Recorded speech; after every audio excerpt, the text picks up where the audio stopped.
اعوذ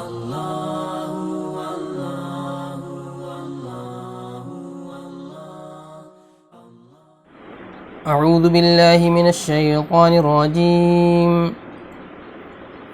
براءۃ من اللہ ورسولہ الی الذین عاہدتم من المشرکین فسیحوا فی الارض اربعۃ اشہر واعلموا انکم غیر معجز اللہ وان اللہ مخزی الکافرین۔ محترم ناظرین، السلام علیکم ورحمۃ اللہ وبرکاتہ۔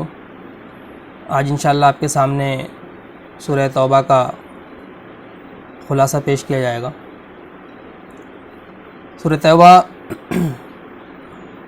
مدنی سورہ ہے اور یہ ان صورتوں میں سے ہے جو بالکل آخری زمانے میں نازل ہوئی ہے۔ سن 9 ہجری میں تقریباً یہ پورے سورہ نازل ہوئی ہے۔ اگر ہم قرآن کی مکی اور مدنی صورتوں کا جائزہ لیتے ہیں تو معلوم ہوتا ہے کہ تقریباً قرآن کا 2/3 حصہ مکی صورتوں پر مشتمل ہے اور 1/3 حصہ مدنی صورتوں پر مشتمل ہے۔ مکی اور مدنی صورتوں کے گروپ کو اگر ہم دیکھیں تو 7 گروپ ملتے ہیں۔ پہلا گروپ جو ہے وہ سورہ فاتحہ سے لے کر کے سورہ مائدہ تک ہے، جس میں سورہ فاتحہ مکی ہے، اور سورہ بقرہ، سورہ آل عمران، سورہ نساء اور سورہ مائدہ یہ مدنی صورتیں ہیں۔ دوسرا گروپ اس میں 4 صورتیں ہیں، سورہ انعام، سورہ اعراف، سورہ انفال اور سورہ توبہ، جس میں سے سورہ انعام اور سورہ اعراف مکی صورتیں ہیں اور انفال اور توبہ مدنی صورتیں ہیں۔ اگر ہم انفال اور توبہ اور انعام اور اعراف اس گروپ پر غور کرتے ہیں تو ان کے مضامین سے معلوم ہوتا ہے کہ انعام اور اعراف میں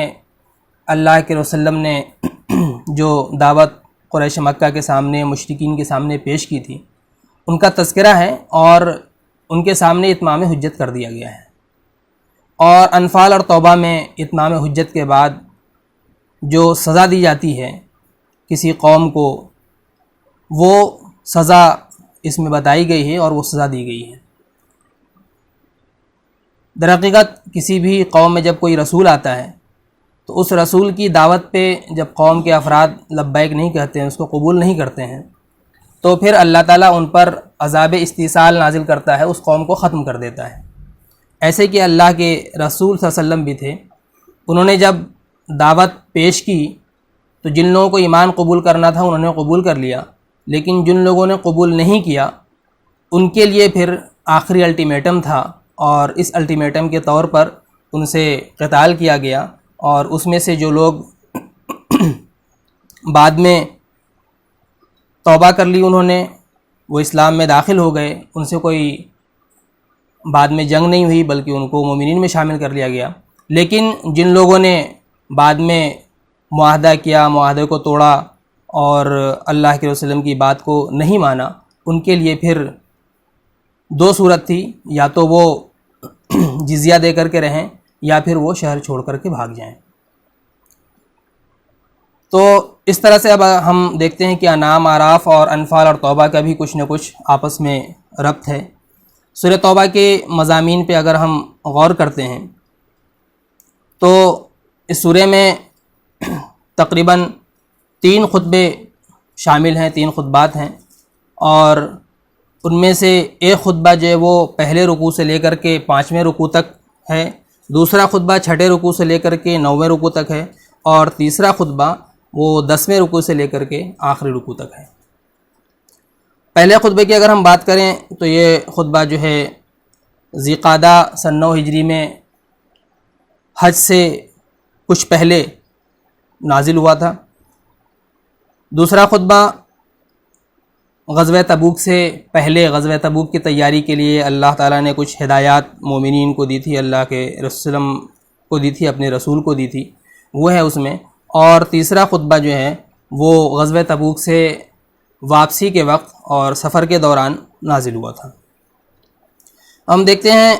پہلے رکوع سے 5ویں رکوع تک کے مضامین کا اگر ہم جائزہ لیتے ہیں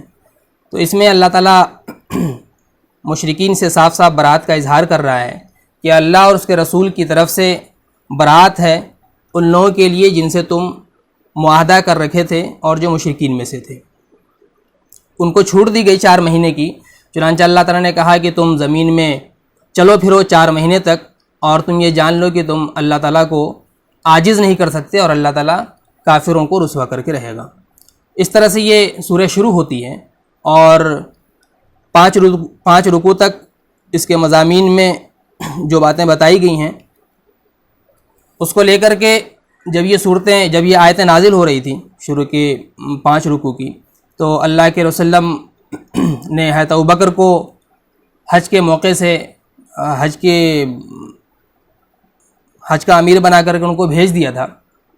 لیکن یہ آیتیں اس کے بعد نازل ہوئیں تو اللہ کے رسول نے حضرت علی کو بھیجا کہ جا کر کے حضرت ابوبکر کو یہ آیتیں دے دیں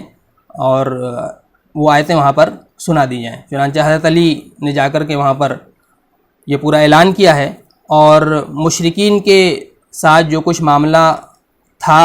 ہو سکتا ہے آئندہ ہوگا، ان تمام کا تذکرہ اس میں کیا گیا ہے۔ اب ہم دیکھتے ہیں کہ جو مشرکین کی قسمیں تھیں، یا جہاد کا حکم ملنے کے بعد جو کفار تھے اس میں 3 طرح کے گروہ تھے، 3 گروہ تھے۔ ایک وہ گروہ تھا جس سے صلح ہو چکی تھی، معاہدہ ہو چکا تھا، دوسرا وہ گروہ تھا جس سے جنگ جاری تھی، اور تیسرا وہ گروہ تھا جن کی ضمانت، جن کی جان مال کی حفاظت کی ذمہ داری اللہ کے وسلم نے اور مومنین نے لے رکھی تھی۔ ان کے بارے میں اہل صلح کے بارے میں کہا گیا کہ جب تک معاہدہ پر قائم رہیں تب تک عہد کو نبھایا جائے، اگر ان کی طرف سے عہد شکنی کا اندیشہ ہو تو امن کے معاہدہ توڑ دیے جائیں، اور ان کے خلاف اس وقت تک اعلان جنگ نہ کیا جائے جب تک کہ انہیں باقاعدہ معاہدہ ختم ہونے کی اطلاع نہ دی جائے۔ اس سورہ میں، سورہ توبہ میں، ان کے بارے میں بتایا گیا کہ اہل کتاب سے جنگ کی جائے یہاں تک کہ وہ جزیہ دے دیں یا اسلام قبول کر لیں، یا کفار کے ساتھ جنگ کی جائے اور منافقین پر سختی کی جائے، اور تیسری چیز جو ان کے بارے میں بتائی گئی وہ یہ کہ کفار کے ساتھ کیے گئے جملہ معاہدات ختم کرنے کا اعلان کر دیا جائے اور ان سے اظہار برات کر دیا جائے۔ اس اعلان کے بعد جو معاہدہ کرنے والے ہیں ان کی 3 قسمیں بنتی ہیں، 3 قسمیں قرار پائیں۔ ایک وہ لوگ ہیں جنہوں نے معاہدے کی پابندی نہیں کی تو اللہ کے رسول کو اس میں جنگ کرنے کا حکم دیا گیا، چنانچہ آپ صلی اللہ علیہ وسلم نے قتال کیا اور آپ صلی اللہ علیہ وسلم کو فتح بھی ملی۔ دوسرے وہ لوگ ہیں جن کے ساتھ عارضی معاہدہ تھا اور انہوں نے عہد شکنی نہیں کی تھی، ان کے لیے اللہ تعالیٰ نے اس میں حکم دیا کہ متعینہ مدت تک عہد پورا کیا جائے، جو یہ کہا گیا فصیحوا فی الارض 4 اشہر، یہ 4 مہینے کی جو مدت دی جا رہی ہے وہ مدت انہی لوگوں کے لیے جنہوں نے عہد شکنی نہیں کی تھی۔ تیسری قسم ان لوگوں کی تھی جنہوں نے کوئی معاہدہ نہیں کیا تھا اور انہوں نے آپ صلی اللہ علیہ وسلم کے خلاف کوئی جنگ بھی نہیں کی تھی، آپ صلی اللہ علیہ وسلم کے خلاف برسر پیکار بھی نہیں ہوئے تھے، یا ان کے ساتھ اگر معاہدہ ہوا تھا تو مدت کی تعین نہیں ہوئی تھی، تو انہیں 4 ماہ کی مہلت دی گئی اور اس کے بعد ان سے اعلان جنگ کیا گیا۔ تو اس طرح سے یہ شروع کے جو 5 رکوع ہیں اس میں اس کا خلاصہ یہی 3 نکات کی شکل میں آپ کے سامنے رکھا گیا ہے۔ ان رکوعوں میں خاص طور سے مشرکین سے جو قریش مکہ تھے ان سے جو تولیت لی گئی اور کعبہ کی تولیت لے کر کے اللہ علیہ وسلم کو جو دی گئی اس کے بارے میں بھی اس میں تذکرہ ہے، اور کہا گیا ہے کہ ما کان للمشرکین ان یعمروا مساجد اللہ شاہدین علی انفسہم بالکفر، کہ مشرکین کا حق نہیں ہے کہ وہ مساجد کی تعمیر کریں، انہیں آباد کریں جبکہ وہ کفر کی گواہی دے رہے ہوں، کافر ہوں۔ پھر اللہ تعالیٰ نے آگے اجعلتم سقایۃ الحاج وعمارۃ المسجد الحرام، اس کو یہ بتایا کہ یہ سب کام ایمان والوں کا ہے جو کہ اللہ پر، یوم آخرت پر ایمان رکھتے ہیں اور جہاد فی سبیل اللہ کرتے ہیں۔ اللہ تعالیٰ نے اس میں آگے غزوہ حنین کا بھی تذکرہ کیا ہے اور اس میں یہ بتایا ہے کہ جو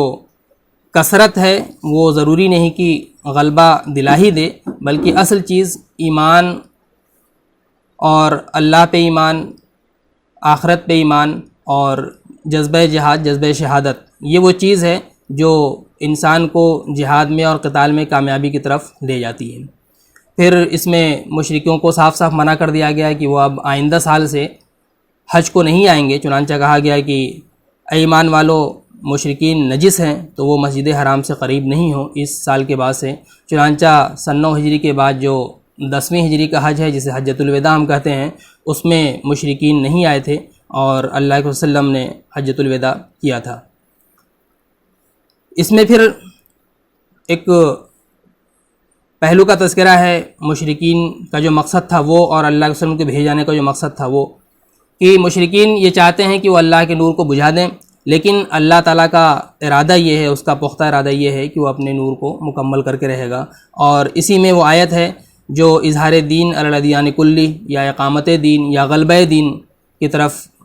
نشاندہی کرتی ہے، اس کو واضح کرتی ہے کہ وہی ہے جس نے اپنے رسول کو ہدایت اور دین حق کے ساتھ بھیجا تاکہ وہ اسے تمام دین پر غالب کر دیں، چاہے یہ کافروں کو، مشرکوں کو کتنا ہی ناگوار گزرے۔ 5 رکوع کے بعد جو دوسرا خطبہ شروع ہوتا ہے 6 رکوع سے لے کر کے 9 رکوع تک، اس میں جیسا کہ میں نے بتایا کہ یہ غزوہ تبوک سے پہلے یہ آیتیں نازل ہوئی ہیں، اور ان آیتوں میں اللہ تعالیٰ نے مومنین کو جنگ پہ ابھارا ہے، جہاد پہ ابھارا ہے، اور منافقین کی تنبیہ کی ہے، انہیں بھی جو کمزور ایمان والے ہیں انہیں بھی جہاد پہ ابھارا گیا ہے۔ چنانچہ اللہ تعالیٰ فرماتا ہے کہ ایمان والو تمہیں کیا ہو گیا ہے کہ جب تم سے کہا جاتا ہے اللہ کی راہ میں نکلو تو تم زمین کو پکڑ بیٹھتے ہو؟ کیا تم دنیاوی زندگی کو ترجیح دیتے ہو آخرت کے مقابلے میں؟ تو دنیاوی زندگی آخرت میں کچھ بھی نہیں ہے۔ اللہ تعالیٰ نے تنبیہ بھی کی کہ اگر تم جہاد کے لیے نہیں نکلو گے تو وہ تمہیں سخت عذاب دے گا، دردناک عذاب دے گا، اور تمہارے بدلے کسی اور قوم کو لے آئے گا اور تم اللہ کا کچھ بھی نقصان نہیں کر سکو گے۔ پھر اللہ تعالیٰ نے مومنین کو یہ بھی کہا کہ اگر تم جہاد میں، قتال میں اللہ کے رسول کا ساتھ نہیں دیتے ہو تو اس کا مطلب یہ نہیں ہے کہ اللہ کا رسول ناکام ہو جائے گا یا اللہ کا دین مغلوب ہو جائے گا، کیونکہ اللہ تعالیٰ نے تو اپنے نبی کی مدد اس وقت بھی کی تھی جب کہ وہ صرف 2 تھے غار میں، وہ اور حضرت ابوبکر، ان کا تذکرہ ہے، اور وہ آیت ہے جو ہمارے لیے آج بھی ایک روشنی کی حیثیت رکھتی ہے، لا تحزن ان اللہ معنا۔ اللہ کے وسلم نے کہا تھا حضرت ابوبکر کو کہ تم غم نہ کرو، یقینا اللہ تعالیٰ ہمارے ساتھ ہے۔ پھر اللہ تعالیٰ نے کہا کہ ہلکے ہو، بوجھل ہو، نکلو اور جہاد کرتے رہو اپنے مال سے اور اپنی جانوں سے۔ یہ جو غزوہ تبوک کا پورا پس منظر ہے وہ بھی ہمارے سامنے رہنا چاہیے۔ غزوہ تبوک ہم جانتے ہیں کہ سن 9 ہجری میں ہوئی ہے، اور غزوہ تبوک سے پہلے کا جو پس منظر ہے وہ یہ کہ صلح حدیبیہ جب ہوئی تھی تو اس موقع سے اللہ کے رسول اللہ کو، مومنین کو، صحابہ کرام کو دین کو پھیلانے کا، دین کی اشاعت اور تبلیغ کا اچھا خاصا موقع ملا تھا، اور انہوں نے اس موقع سے فائدہ بھی اٹھایا۔ مشرکین مکہ صلح حدیبیہ کو توڑتے ہیں، اللہ کے وسلم مکہ پر چڑھائی کرتے ہیں، رمضان کا مہینہ ہی ہوتا ہے، چنانچہ مکہ فتح ہو جاتی ہے۔ مکہ کے فتح ہونے کے بعد مشرکین ایک بار اور چاہتے ہیں کہ اسلام کو ختم کرنے کے لیے، اللہ کے وسلم کو اس دنیا سے ختم کرنے کے لیے کچھ کوشش کریں، اور غزوہ حنین کی شکل میں ایک اور جنگ ہوتی ہے جس میں یہ جاہلیت پرست تمام قبائل کو شکست ہوتی ہے۔ اس فتح مکہ سے پہلے ہی ہم دیکھتے ہیں کہ رومیوں سے جنگ کے لیے اللہ کے وسلم نے صحابہ کرام کو بھیجا تھا، اور 3000 کا لشکر تھا جسے غزوہ موتا بھی کہتے ہیں۔ اس غزوہ موتا میں تقریباً 3000 صحابہ کرام گئے تھے، اور اس میں جو رومی تھے وہ تقریباً 1 لاکھ تھے، یعنی 3:1 اس ریشیو کے ساتھ 1:33 اس ریشیو کے ساتھ جنگ ہوئی، اور اس میں بالآخر مومنین کو کامیابی ملی۔ ہم دیکھتے ہیں کہ سورہ انفال میں جو تذکرہ ہے کہ ایک صاحب ایمان جو ہے وہ 20 صاحب ایمان پہ بھاری ہوگا، لیکن ہم دیکھتے ہیں کہ جو پریکٹیکل ہوا ہے غزوہ موتا میں وہ 1:33 کا ریشیو ہے۔ اس جنگ کے بعد قیصر روم نے مزید تیاری کی تاکہ اس جو غزوہ موتا میں اسے شکست ہوئی تھی اس کا بدلہ وہ لے سکے، اور سزا دینے کے لیے اس نے شام کی سرحد پر فوجی تیاریاں شروع کر دی تھی۔ اللہ کے وسلم کو ہر چیز کی خبر تھی، انہیں یہ خبریں پہنچ رہی تھیں،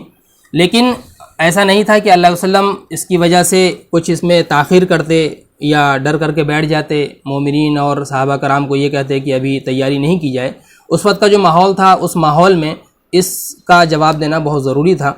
چنانچہ مشرکین اپنی تیاری کر رہے تھے، یہود بھی اپنی تیاری کر رہے تھے، اور منافقین بھی اپنی تیاری میں تھے، اور یہ اس انتظار میں تھے کہ کسی طرح سے اب باہر سے کچھ لوگ اس دعوت کو ختم کر سکیں، تو اس میں یہ لوگ مدد کرنا چاہ رہے تھے، اور یہ لوگ اس انتظار میں تھے۔ لیکن اللہ کے وسلم نے ماحول ایسا نہیں تھا کہ اس وقت جہاد کا حکم دیا جائے، کیونکہ فصل جو ہے پکنے کے قریب تھی، گرمی بھی سخت تھی، قحط سالی بھی شروع تھی۔ لیکن ان سب کے باوجود اللہ کے وسلم نے رجب سن 9 ہجری میں لوگوں کو جہاد کا حکم دے دیا، اذن عام ہوا، اور سب لوگوں کو نکلنے کے لیے کہا گیا، جتنے بھی ایمان والے تھے سب کو نکلنے کے لیے کہا گیا۔ صحابہ کرام بھی دیکھ رہے تھے کہ 22 سال ہماری دعوت کو، اسلام کو ہو چکا ہے، اور ابھی اگر ہم نے اس میں حصہ نہیں لیا، اس قتال میں حصہ نہیں لیا، تو ہمیں نقصان اٹھانا پڑے گا، اسلام کی بے کنی ہو سکتی ہے۔ اور اس وقت جو سپر پاور ہم کہہ سکتے ہیں، وہ روم جو ہے ایک سپر پاور کی حیثیت سے تھا۔ چنانچہ صحابہ کرام نے بھی پورے جذبے کے ساتھ جہاد کے لیے تیاری کی۔ انفاق اور جہاد کا جذبہ غزوہ تبوک میں اگر ہم صحابہ کرام کی سیرت کا مطالعہ کریں تو اس میں یہ جذبہ یقیناً قابل دید معلوم ہوتا ہے، اور صحابہ کرام نے بڑھ چڑھ کر انفاق بھی کیا۔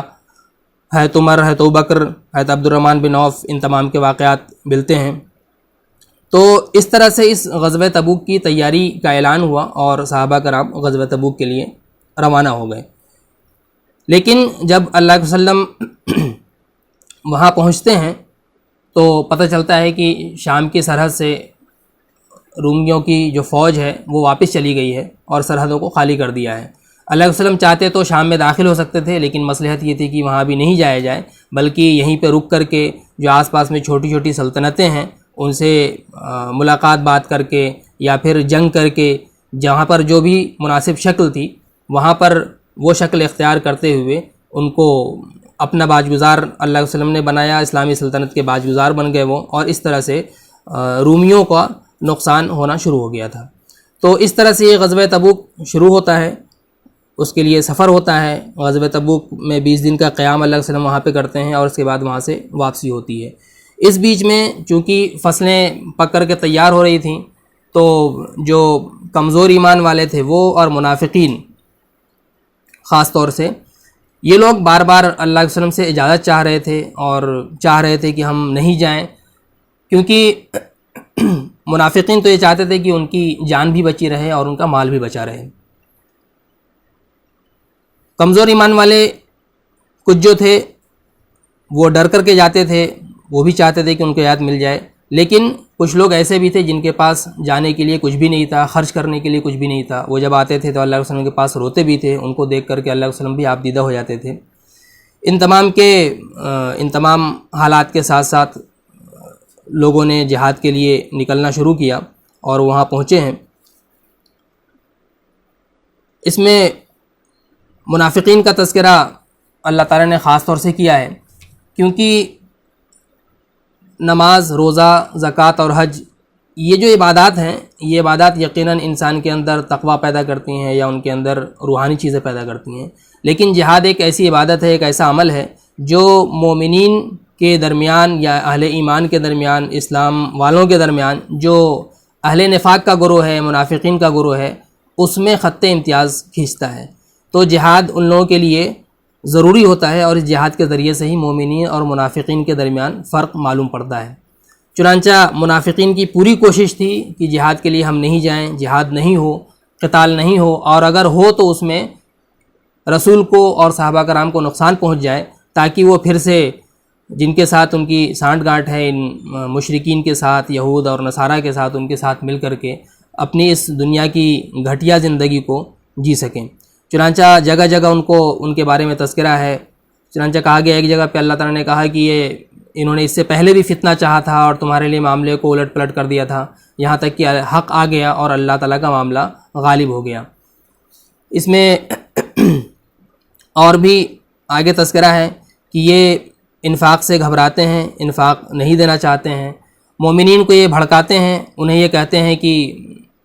تم جاؤ گے تو تمہارا نقصان ہو جائے گا۔ چنانچہ ان سے کہا گیا کہ مومنین یہ جواب دیں منافقین کو کہ ہم تو دو چیزوں میں سے ایک چیز کا انتظار کرتے ہیں، دو بھلائیوں میں سے ایک بھلائی کا، اور وہ دونوں بھلائی یہی ہے کہ یا تو ہم غالب ہو جائیں یا ہمیں شہادت مل جائے، اور دونوں میں ہماری کامیابی ہے۔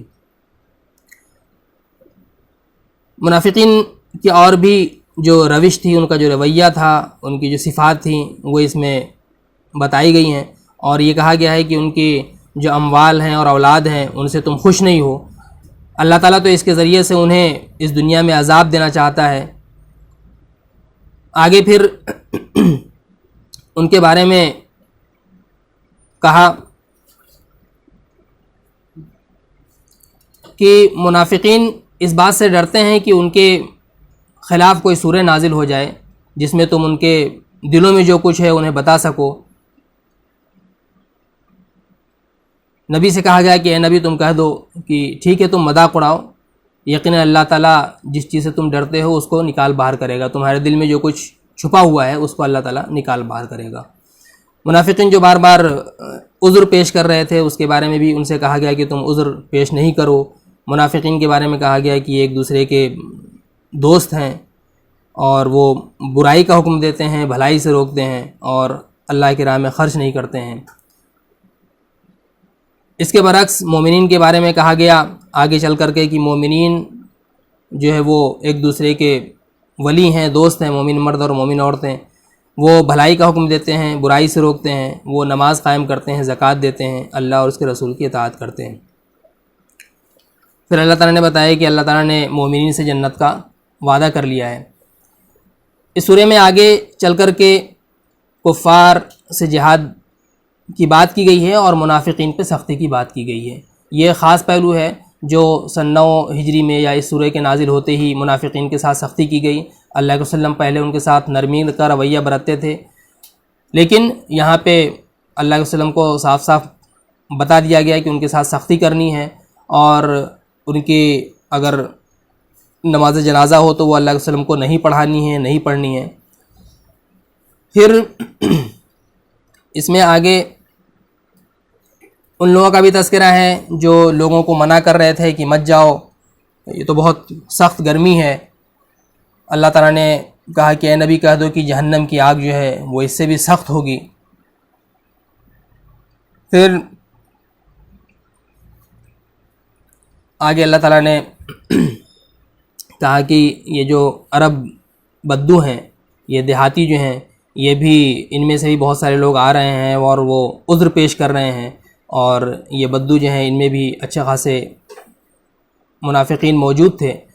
چنانچہ وہ بار بار آ کر کے عذر پیش کر رہے تھے۔ اور عذر پیش کرنے والوں میں کچھ وہ لوگ بھی تھے جن کے پاس واقعی کچھ نہیں تھا، چنانچہ اللہ تعالیٰ نے کہا کہ جن کے پاس کچھ نہیں ہے، جو یقیناً مجبور ہیں، جو آتے ہیں تمہارے پاس تو روتے ہوئے تم سے عذر مانگتے ہیں، تو ان کے بارے میں کہا کہ ان کا عذر قابل قبول ہے، لیکن جو لوگ جھوٹ کا عذر پیش کر رہے ہیں ان کے بارے میں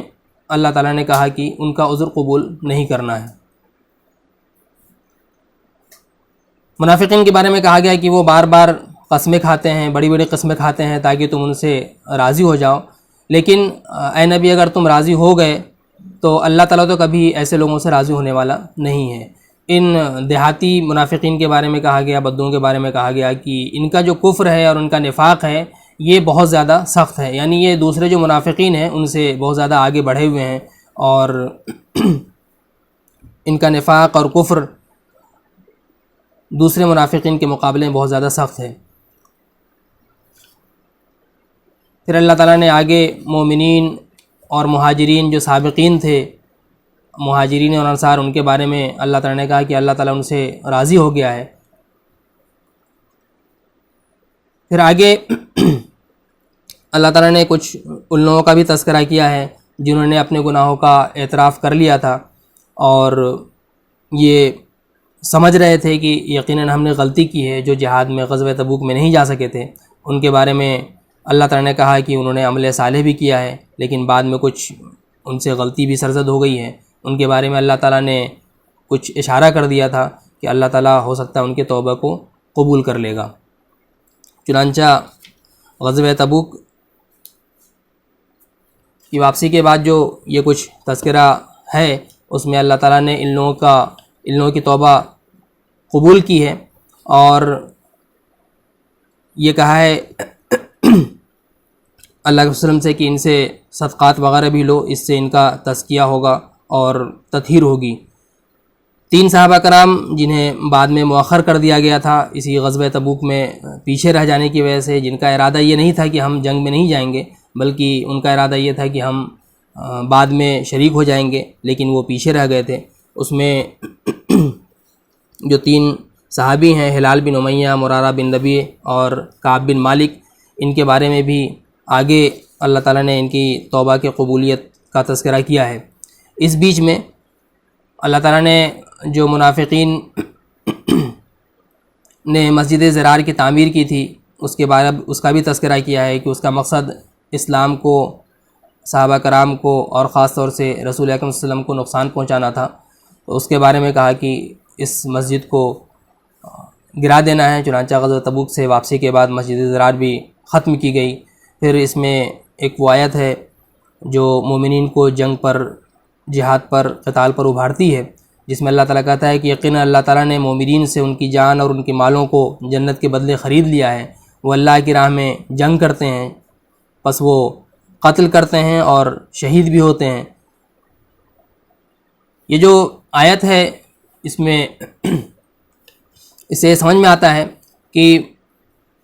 اہل ایمان کا مقصد یا اسلام کا مقصد صرف یہ نہیں ہے کہ دوسروں کی جان لی جائے، بلکہ اسلام جان دینے پر بھی لوگوں کو ابھارتا ہے، بلکہ اس پہ زیادہ ابھارتا ہے۔ صرف جذبہ جہاد اور جذبہ قتال پیدا نہیں کرتا ہے کہ مشرکین اور کفار، منافقین، مشرکین اور کفار کی جان لی جائے، بلکہ اس پر بھی ابھارتا ہے کہ لوگ اپنی جان دینے کے لیے قربان ہوں۔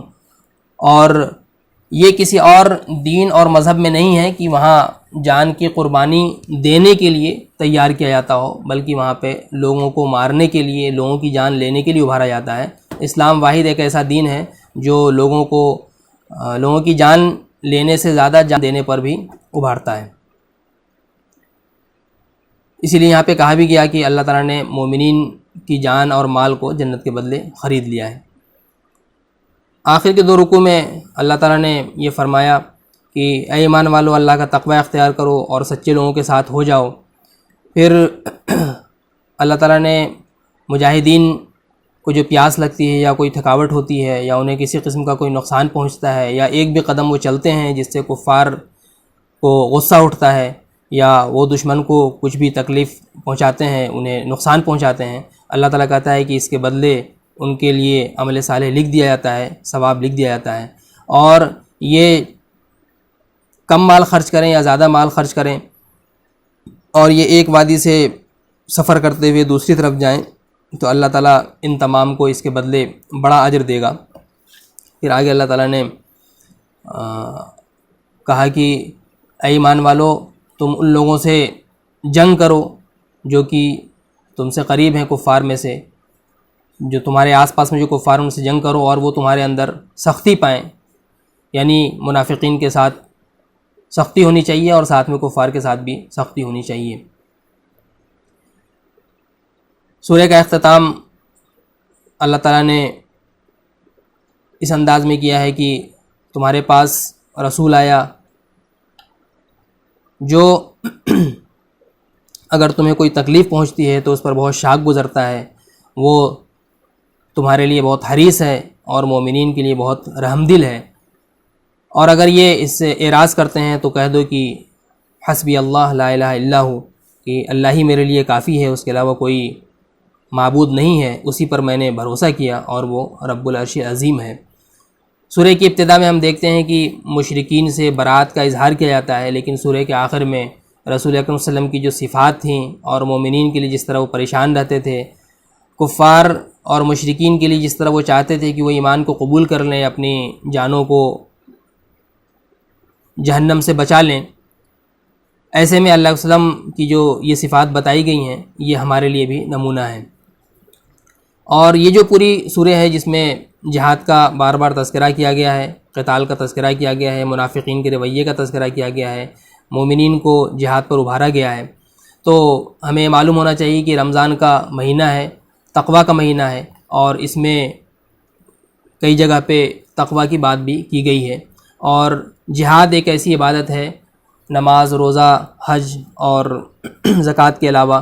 جس کے ذریعے بھی انسان کو تقوی حاصل ہوتا ہے۔ اسی لیے ہم دیکھتے ہیں کہ اس مہینے میں، ماہ مبارک میں، 17 رمضان کو غزوہ بدر اور 20 رمضان کو فتح مکہ ہوا، اور اتفاق کی بات ہے کہ سندھ میں جو اسلام کا دروازہ کھلا، جسے ہم یوم باب الاسلام کہتے ہیں، سن 92 ہجری میں محمد بن قاسم رحمۃ اللہ علیہ کے ذریعے، انہوں نے بھی 10 رمضان کو اس ملک پہ یا اس سندھ کے علاقے پہ حملہ کیا تھا، اور یہاں اسلام کا ایک اچھی تصویر پیش کی گئی تھی، اور بہت سارے لوگوں نے اسلام قبول کیا تھا، اور ہم بھی شاید اسی طفیل میں یہاں پر اہل اسلام میں شامل ہیں۔ تو آج حسن اتفاق ہے کہ یوم باب الاسلام بھی ہے۔ ہمیں چاہیے کہ ہم سندھ کی تاریخ پڑھیں، محمد بن قاسم رحمۃ اللہ علیہ نے جو یہاں پہ حملہ کیا تھا، اور آج کے جو حالات ہیں اس کا بھی ہم تھوڑا جائزہ لیں کہ آج جس طرح سے مشرکین، کفار، یہود، منافقین، ان کا پورا گٹھ جوڑ بنتا جا رہا ہے، اور وہ مومنین کو اس ملک سے اور پوری دنیا سے ختم کرنے کی پلاننگ کر رہے ہیں۔ ایسے میں ہمارا معاملہ کیا ہے اور ہم کہاں تک اس کی تیاری کر رہے ہیں؟ رمضان یقیناً روحانی اور جسمانی دونوں تیاری کے لیے آتا ہے۔ ہمیں چاہیے کہ ہم اس ماہ مبارک سے فائدہ اٹھاتے ہوئے اس سورہ کا مطالعہ بھی کریں، اور اس سورہ سے فائدہ اٹھاتے ہوئے جو آگے غزوہ بدر اور غزوہ فتح مکہ کا درس جو پورا قرآن ہمیں دیتا ہے ایک دوسری شکل میں، اس درس سے ہم استفادہ کریں۔ اللہ تعالیٰ سے دعا ہے کہ اللہ تعالیٰ ہمیں اس سورہ کے جو مضمرات ہیں ان پر مزید غور کرنے کی توفیق عطا فرمائے، اور ہمارے اندر جذبہ جہاد اور جذبہ شہادت پیدا فرمائے، اور جب کبھی ایسا موقع ہو تو اس میں اپنی جان مال کی قربانی کرنے کی توفیق عطا فرمائے۔ آمین۔